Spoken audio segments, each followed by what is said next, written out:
Speed mic out.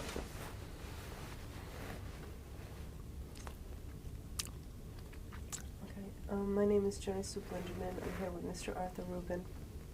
On April 1st, 1993, at the Museum of Jewish Heritage, as part of the Video History Project of Holocaust Survivors. This is tape 4. Mr. Rubin, where we left off, you had already arrived in Sweden. Can you describe what went on in Sweden when you arrived there, when you arrived, and your life for those couple of years? When we arrived to Sweden, and even prior to arrival to Sweden, when the war was over, our existence was like a euphoria. We woke up in the morning, we couldn't believe this was going on for, I would say, for years, of course to a lesser degree, to believe that we're free and we can come and go and that the fear is gone. It was exhilaration. And when we got to Sweden, the Swedish people were extremely, extremely sympathetic, and they received us with the nicest possible way you can expect people to receive. We were put into a school because we were in a, what did I say before? It was a quarantine because they didn't know what we have coming from Germany. But people used to come to the gate, they couldn't come inside, and they used to throw in food and presents and whatnot, and such sympathy. Just never mind the material part. It's just that they when they heard these stories, they couldn't believe what took place, and they were extremely sympathetic. We were taken to this school, and in short order we were given, first of all, we were given a decent place to sleep. They gave us brand new clothes, shoes, underwear, and after getting these things after what happened in Germany, plus being among such nice people, was a drastic change and a pleasant change, and it was just very, very nice. It was, life was like, I don't know, when you go on the best vacation you ever had or whatever, better than any one of those things. It was just suddenly the load that you had on you, the fear, the load is gone, and now everything it's just a great feeling. It was just we met a lot of friends that we haven't met before. For example, I mean, it just comes to my mind. I'm in this particular camp, not in school, in quarantine, and we're in line for food. We still have to go in lines because which we don't like, but these lines were different than the lines we had in concentration camp. We're in line, and again, we all still had the same nature. If you are next to somebody else, where are you from? And if you happen to be from the same country, where you come from, what city? We're in line for lunch, and there's two young ladies in line, and they asking one of my friends, where are you from? He says, I'm from Hungary. I says, really? He says, what city? He says, I'm from the town of Derečka. He says, Derečka? I had an uncle who lived there. So what was his name? He says, his name was Rubin. He says, really? His son is here. And here I meet two cousins that I've never seen before. And I would like to mention that while I was in Auschwitz, I met 3-4 cousins, first cousins that I had never met before, because there wasn't too much traveling. It isn't like today, you get on a train or plane. You know, as kids, things were expensive, you stayed home and I met cousins that I never met before. Unfortunately, none of them survived, but these were cousins who came from Czechoslovakia, first cousins, and I met in these lines in Sweden. So he and I have 2 cousins. I don't know whether my father's alive. I knew that he wasn't taken to, as far as I knew, he was not taken to Germany. He was in Hungary, but I had no idea what happened to him. And so it was just like you were, like we say today, we were on a constant high. Every minute was, and even though we knew what happened, we knew what happened, we were sad for that what happened, but it didn't take away from the joy that we had that it's all over. it's probably in a way an animalistic reaction that we should, now that it's over, we should have sat and cried. But it didn't happen that way. I don't know what makes us do things. I guess first comes the self-preservation, and that we survived. That gave us enough reason to be happy, and so we were in Sweden in this camp, and we had to be there for 3 weeks. After the quarantine was over, we were sent off to various places. We were sent to different camps, but different type of camps, out in the country, which was very nice. And they had instructors to teach us, because we were 17 years old, or some were younger, 18 years old. Most of them had their schooling interrupted. And there were people from Israel called Shlichim, and they tried to bring people back. There were people already coming from the United States, chaplains, rabbis, and they tried to bring a little hope to these people and rebuild their life, talk to them.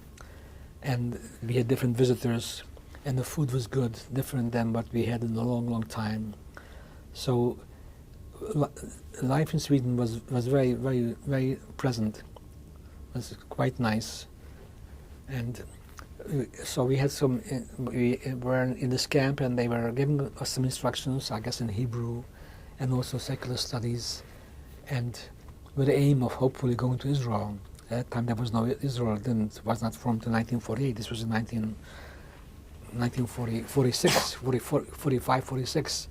So we learned Hebrew, and I was in several of these camps. For some reason they moved us around, but along the line, I can't remember how I was sick. I got sick, and I wound up in a hospital in Sweden. I had TB, tuberculosis, and in those days there was no medication for tuberculosis, and the medication consisted of just being in a sanatorium, what they used to call a sanatorium, a place where you have fresh air, and the food was reasonably good, and you had to just take it easy and rest as much as possible. And what happened was that, I had pleurisy. I went with pleurisy, and they drained the pleurisy. In other words, they inject a needle into your lung, and they drain the fluid, and it left a spot on my lung, and it was TB. So I spent for a couple of months, maybe 6 months, 7 months, in different places, of rest. But wherever I went, the conditions were the same. The people were extremely, extremely nice, very helpful. And naturally in the sanatoriums there was no school, nothing of the sort. But people came to see you from the town, and they bought you present, and it was such a contrast to what you have seen before. It was like coming from the pitch darkness to a bright Sunday. And one thing, I forgot my thought now. So it was very nice. But then slowly you start to think about, well, what about the rest of the family? What happened? For some reason, it was almost like a premonition. I always thought that my father is alive, but I don't know why. I had very little hope for my brother and sister, because I knew that what they went through in Auschwitz, and after Auschwitz I survived by a hairline, and I was lucky because I was working in Braunschweig in a place which I considered to be, I considered myself to be fortunate. But what happened after Auschwitz, I just didn't think that they made it, and they didn't. But my father, what happened was, after the war there was such confusion. There was no correspondence. There was no meal between the countries who were in the part of the Axis, German alliance. But however, there were some people. Now there was the Red Cross. Now the war is over, the Red Cross was trying to be more helpful, and they announced names over the radio into Hungary of people who were alive, and then they came to announcing people who are alive, who were people who came from Hungary, and they're in Sweden. So somebody came to my father and he was already back in Hungary. He was back in our hometown because he was left in Hungary, and the Russians got to that part of Hungary, I think at the end of 44 or the beginning of 45. That's why he was able to find some of those books, because the house was empty only about 6-7 months. So he found the books all over the place. And he was told that, of course, this didn't hear till the war was over. The war was over in May. So sometimes in May or in June, he heard that I'm alive. And somebody came home, somebody who was in the Jewish brigade, was fighting in an army, who came from my town. He came to look for his parents. His parents lived in my hometown. And he took a leave to come home to our town and look for his parents, see if his parents were alive. And while he was home, my father gave him a letter. And he asked him to, when he gets to the countries, to the Western countries, to where mail correspondence takes place, to mail it to the Red Cross of Sweden. Because my father didn't know where I was in Sweden. So he sent this letter to Sweden, the Red Cross, saying that I'm alive. And he wrote in this letter, please don't come back to Hungary, go to Palestine, and I'll meet you there. And that's so. One day I got this letter, and I have to tell you, was a present from heaven. My father was alive, and of course for a while there was no correspondence, but I knew that he's alive. And so that was a great thing. But for some reason, Sweden was very nice, and it was a conflict. First of all, there was no immigration. There was a blockade to Israel, to Palestine. The British would not allow Jews to go to Palestine.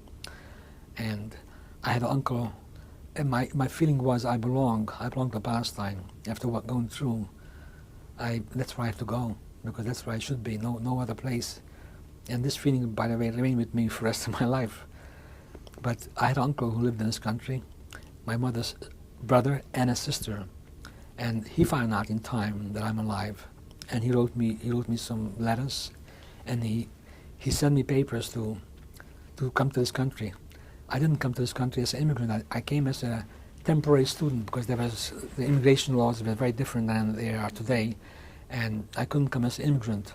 I came on a temporary basis. I came as a student to study, and after a couple of years or 1 year or whatever, I was supposed to go back to wherever. This time I was considered stateless, because I didn't want to go back to Hungary, Sweden. I'm not a Swedish citizen, I'm stateless, but nevertheless, I was kept for this reason at this island for a couple of days, because I didn't know where I'm going to go back. If you're not Hungarian, where are you? Where are you going to go back? So I was kept on this island for a couple of days, but while I was here, my uncle took me on the boat, and he lived in Borough Park in Brooklyn. And naturally, when I saw the Statue of Liberty, was something, part of this euphoria that I had, after the war.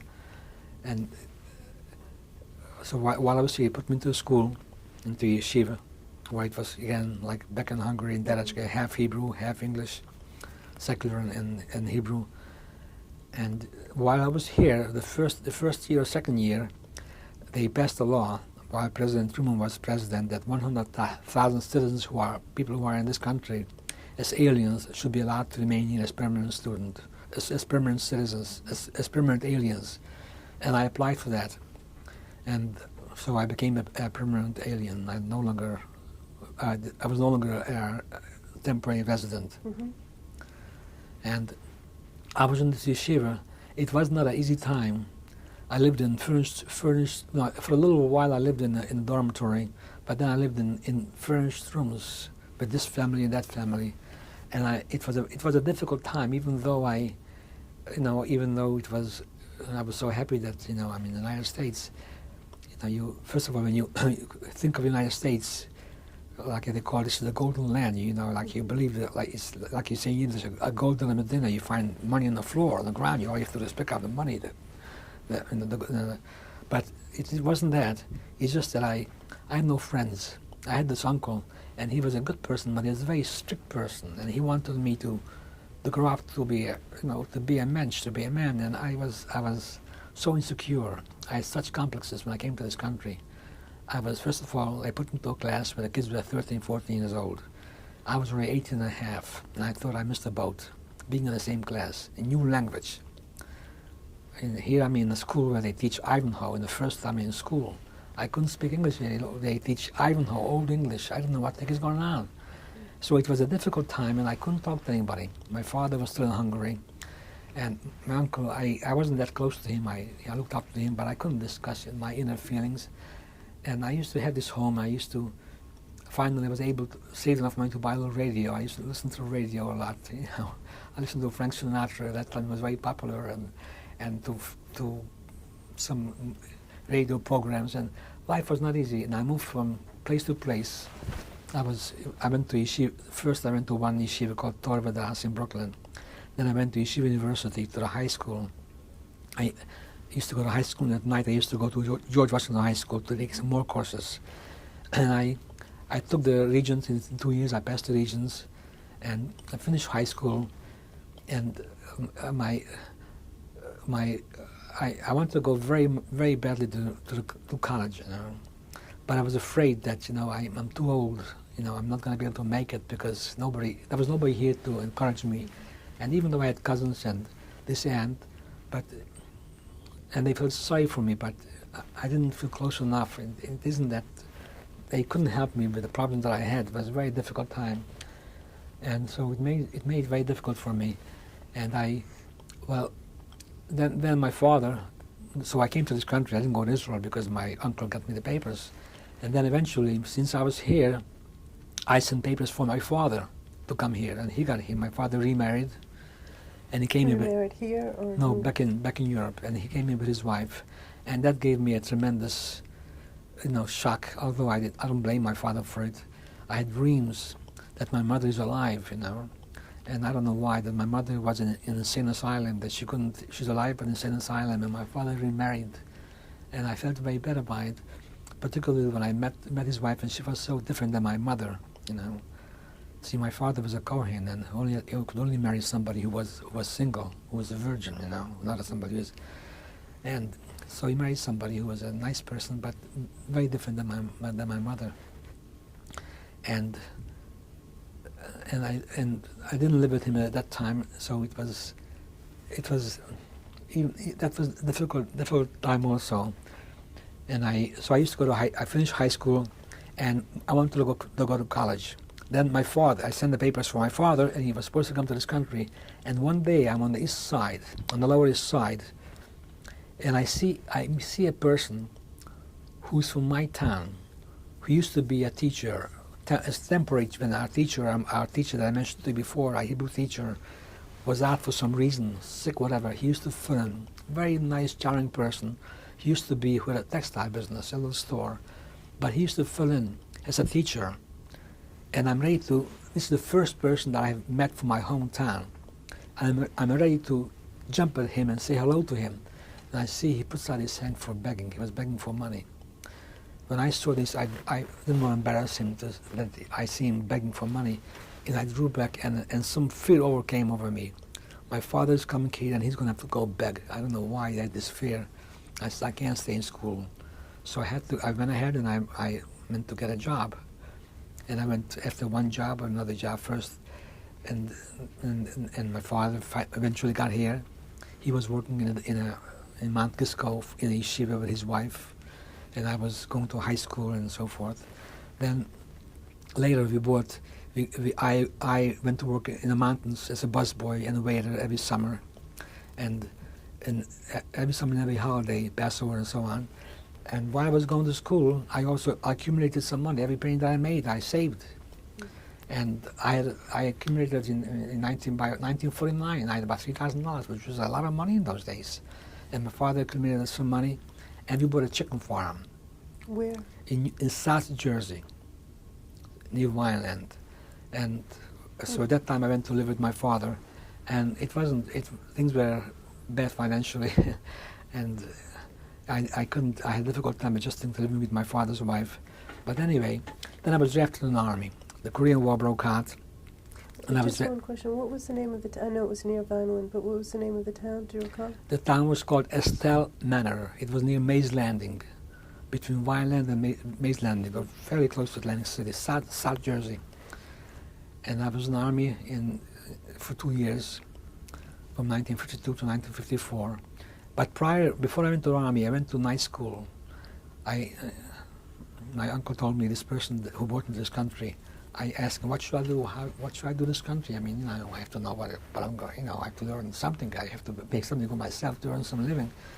And he told me, he said, why don't you become a rabbi? I said, no, I don't have inclination to be a rabbi. And he says, you become a designer. Because I wasn't maybe this is silly talk, but part of history.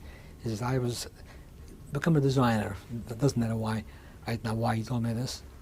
I said, I'm not talented, I can't. He said, in this country, there's school for everything. Whatever you want to become, there's school for. You can learn anything what you want. So I had this job, I was making $30 a week, and I went to night school, to the Fashion Institute, to become a dress designer, because that's what my uncle told me. Whether I had inclination or feel for it, doesn't matter. I mean, you know, those days you don't, well, I don't like it. You have to do it, you do it. So I got to the school and at night, and I was told that the class is all filled up. He said, well, instead of wasting half a year, why don't you take another course in foundations and ladies' underwear? And then next year, when the class opens up, at least you're going to have a little idea. Mm-hmm. So I've taken this course. This is before I was before I went to the army. Mm-hmm. So I went to the school for 6 months. When I came out of the army, things were so bad on the farm, it wasn't financially rewarding. So it didn't make sense for me to go back. So I said, well, I'm a designer now, because I went to school, and I bought the manual. All the companies were on Madison Avenue, and I went from place to place. I found a couple of jobs, and then went to night school. And eventually that's why to this day I'm in merchandising and designing, and I only had three or four jobs. I'm working for the company I'm working right now. I'm working for a company 33 years as a merchandiser designer. I just said nicely, I was able to buy my own home eventually. As you know, I have 3 children, I have grandchildren. Where did you meet your wife? My wife I met at a dance in 1955. No, 1955. No, 1956, pardon me, 1956. We married in 1966 fall, November 22nd. And I have 3 children. My oldest daughter is Esty. She's a dentist, a very lovely young lady. My second daughter is Sharon. She was born in 1959. She's a social worker.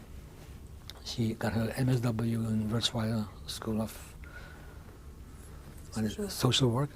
And my son, I only have one son, Jeffrey. He's an attorney. He's an assistant district attorney. Works in the Bronx right now. So I have 3 lovely children. My middle daughter, Sharon, is married, and she has 2 children. So I have 2 grandchildren, Shoshana, who's 4 years old. She's a beautiful little young lady. And a little grandson, who's named after my father, Elazar, who's going to be 2 years old this fall. What I think we'll do is show some of the photographs now. We'll start with the old photographs, pre-war photographs, really. Yeah. If you can just, if you'll just hold it like this, and tell us who is who, and when the photograph may have been taken.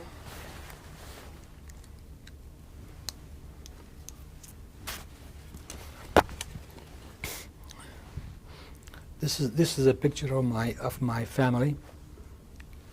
This picture has been taken in probably around 1936, 1937. One brother was not born yet. One brother not on this picture. This is my father, my mother, my older sister. Her name was Alice. Her Hebrew name was Brana. This is my older brother. His name was Erne or Pinchas Yosef. This is a picture of myself. I'm author, Yitzchak Osher. This is my next brother, my younger brother, Yaakov Mechel, the one I told you was as big as tall as I was, and he didn't make it because he was a year and a half younger. And this is the next brother. His name was Miklos Menachem Moshe. And this was the youngest brother at that time. His name was Shandor or Yisroel Shlomo. The only people who came into camp was my sister, my brother, and my sister and my brother. These 2 people came in. My father survived the war in labor camp in Hungary, and this brother, this brother, this brother, and my mother were killed in Auschwitz the same day we arrived to Auschwitz, June 29th. And I have your site. I keep your site to this day on June 29th. Do you want him to hold it?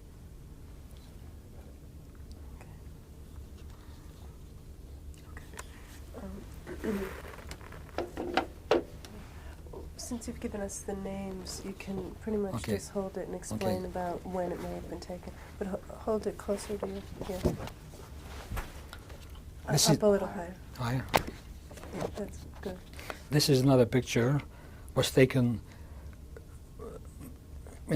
probably in the early part of 30s.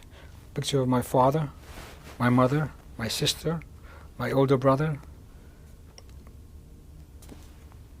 myself, my younger brother, another younger brother, and this is the baby. And there was one more child after this one who was not born when this picture was taken. This was taken in front of our house. I remember when this was taken because I had to ask permission from my teacher, from my Melamed, to go home because the picture had to be taken.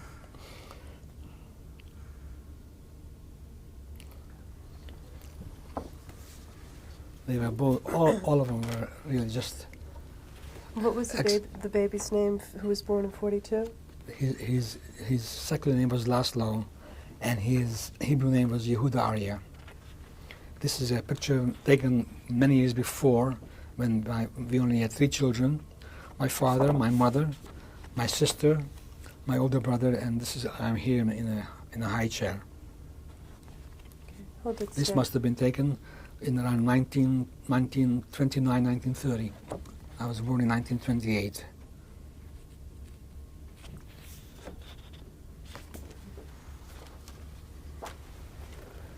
This is a picture that was taken when I was bar mitzvah with a very good friend of mine, Jack Margoretten. It so happened that I was in camp with him throughout Auschwitz and all the different camps. Unfortunately, he died at a very early age, in his 40s. But this is how we're dressed: short trousers. This is the stockings, and a little cap on your head. This is my bar mitzvah picture. So as you can see, I have pairs here, but the pairs was turned up because it wasn't very safe to walk around on the street with pairs hanging down. This is a picture of my grandfather, who was an unusually warm, kind person.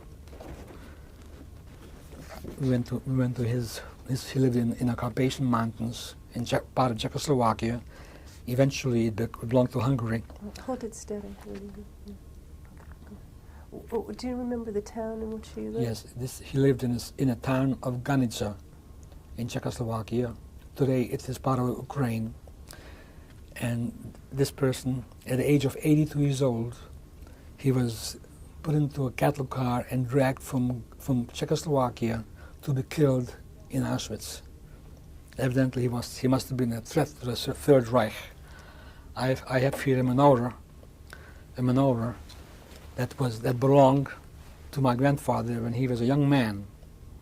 Eventually he gave this menorah to my father, and my father, I remember, used to use this as far as I can remember, and this was hidden during the war when things were pretty bad and we thought that we may be taken away. We hid certain things, and this was one of the things that we have hidden.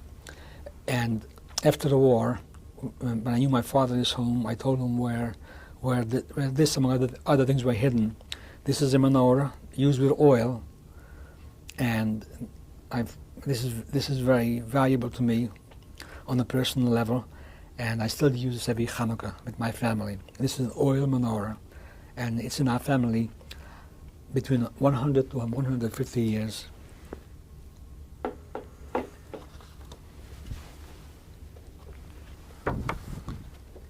This is a picture of my mother when she was about 12, 13 years old. She lived with her brother in a city in Hungary, where she eventually met my father. Her name is Esther Marke. Her maiden name was Esther Marke Klein, the daughter of this grandfather. This is her father. This is the daughter. What was his name? His name, my grandfather's name was Zvi Hersch or Zvi Arya Klein.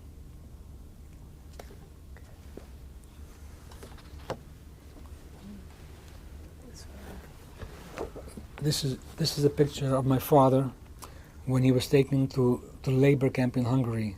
As you see, he's wearing this army cap. This was the uniform that Jewish people who were in army camps, who were in these labor camps wore. Just the army cap, and you cannot see it because you can't see his sleeves. Although you can perhaps see on the bottom. All they wore is a yellow armband and a shovel. Although this is not a very bad picture, but in this picture my father was only 44 years old. But as you can see, he looks much, much older due to the life that he lived through.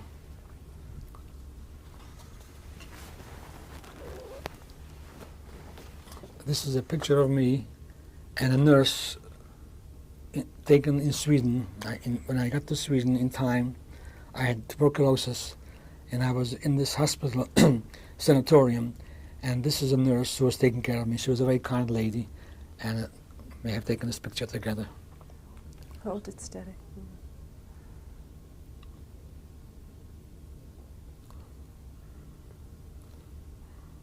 The Swedish people were unusually kind and hospitable to the people who came to Sweden after the war.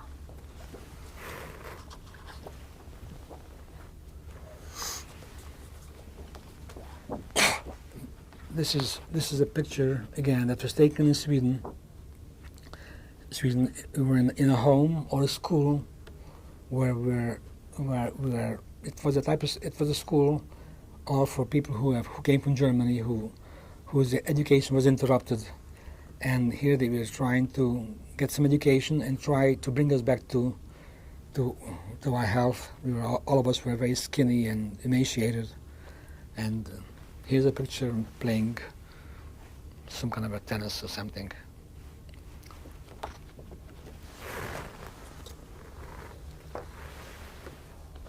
This is a picture again that was taken in Sweden. This is the first Seder after the liberation, after the war was over, and there's a picture of my good friends that you have seen before, and with me in my bar mitzvah picture. And this is a friend of mine, Larry Berkowitz, who's a rabbi today in Virginia, and this is a picture of me, the third one. And these are friends who are all in the same place, celebrating the Seder, the first Seder after the war.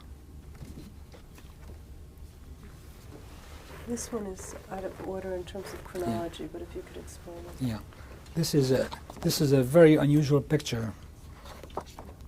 I don't know how much is visible on this picture, but here's a picture. Is an actual picture when we were being taken away to a ghetto. In front of the house, you see a wagon with a horse, and you see two people putting things on a wagon, and you see another person here putting a water pitcher or water can. This is one of them is myself with my brothers putting things in a wagon.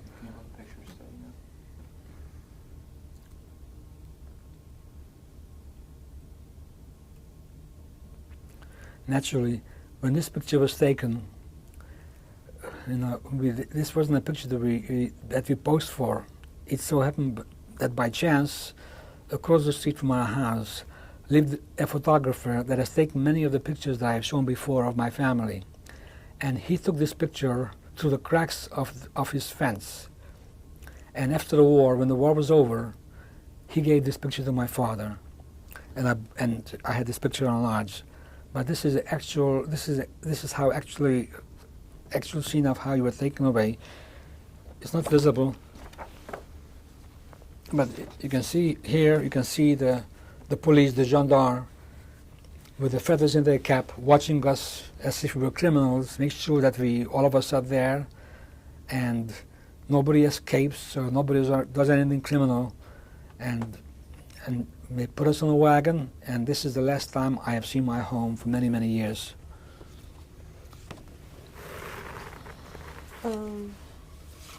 We have just a few more photographs. This one is when you're in the United States.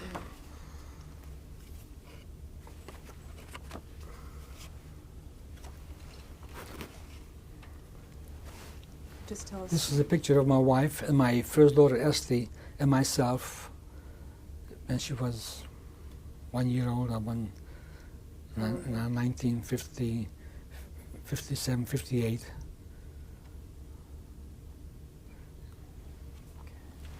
And this one here. This is a picture of my entire family. My wife, my 2 daughters, and my son. I was very fortunate to be able to come to this country and rebuild, start a new life, and have a family, such a beautiful family.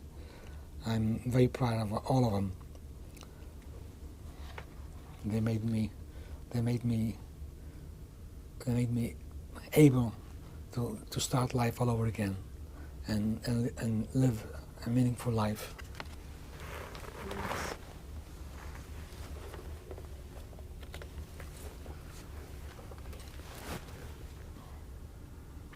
My father eventually came to this country, but when he reached the age of 65, he moved to Israel, and he lived there till he passed away, which was 1978. And this is a picture of my father, my 3 children, and myself in my house just before he moved to Israel. You have 3 generations in my family. If you can just tell us what this represents. Yeah, this is a chumash that we use in our Hebrew school. I have my name in scribbled on it with different dates. See, it's not in very best of condition. These are the type of books that we used. And I have my teacher's name in here, and some of the friends' name who were my friends had their name in here. We didn't have crayons in those days, so this is how we used our talent. This is how we used to draw and books. And when my father came back to our town after the war, he found these books thrown all over the place on a manure pile or in the dirt, and he assembled all these books and he brought it to this country. And eventually I had all these rebound, and I still use this every Shabbat when I go to the temple. I use a different book that corresponds to the week that they read in the temple. There was only one picture of my family at the marriage of my daughter. Would you want to show that? Or? Oh, I looked it in the other... No, that's not important because that's a nice picture, you know. I mean, it has a happy ending, you know. It's a beautiful picture. This is a report card given to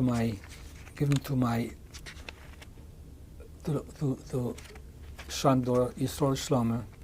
He was the 3rd brother after me, and here's the name of my teacher, my secular teacher. I mentioned before, Bertha, Chilak Bertha, and I see the dates are up to April 1944.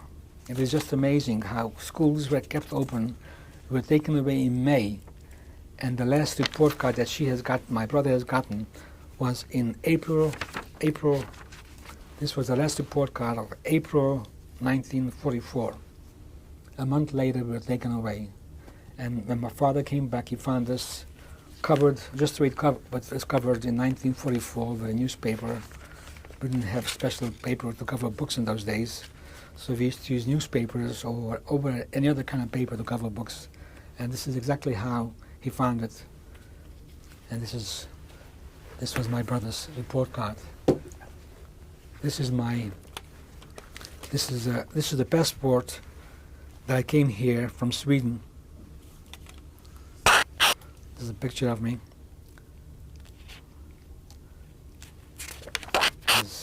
happens to be a Hungarian passport, but nevertheless, since I didn't want to go back to Hungary, I wound up being a stateless.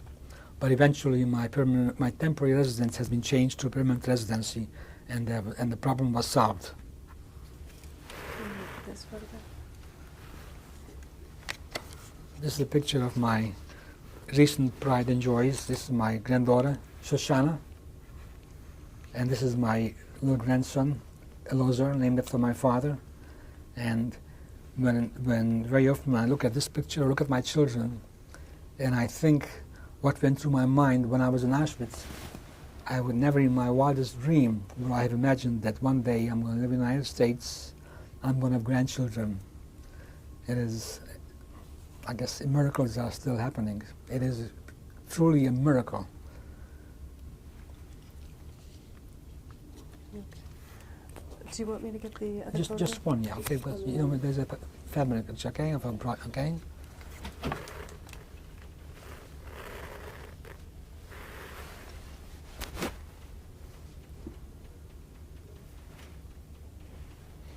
I guess when I move the picture too much, it's disturbing you, right? When you move it? Yeah. Yeah, just try and keep it steady. Take a shot of it.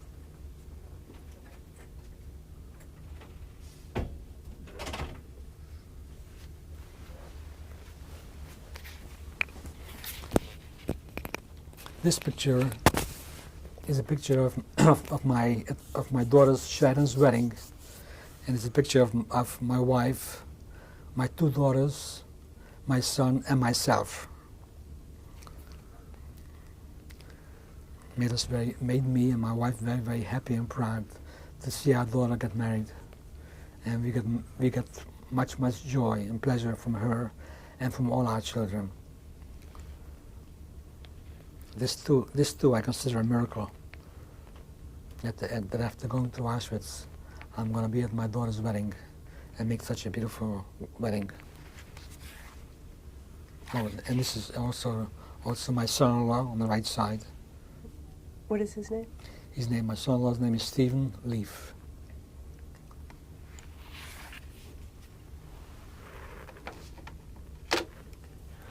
May I like to make one more statement? Yeah. I would just like to say that the feeling that we had in the Second World War, and again this is more looking back now because I was too young to understand these things or appreciate what was happening, is that here there were Jews in Europe, all over Europe, that they were trying to annihilate and kill, and there was no country who would open the gate for the Jews to nothing to any extent. There may have been people who escaped, or some countries have taken in Jews, but very little, nothing to speak about. And the gates were closed to every country, and people knew what that meant. And there was no place for Jews to go. The big difference, and I cannot minimize the importance of Israel, that having Israel, having a country, is a strong country, a place where a Jew, if he has to, not a place where we should try to go while we can and help build a country. But the fact that we have a Jewish country, we should not take for granted and appreciate it and thank God for it every single day. Because had there been a country like Israel, that one country would have opened the gate and people would have a place to escape, unlike the other countries who just locked the gates and returned people from the ports of Florida on a boat, St. Louis and so on. And I hope the Jewish people will never forget that, and they will never minimize the importance of having a Jewish state, whether you're a Zionist or not. It's a place, a haven for Jewish people, so annihilation should never take place again. I want to thank you very much for coming in today and spending the time with us to go back through your story. Thank you for taking your time and all this effort. I know what it takes to put this together. Thank you.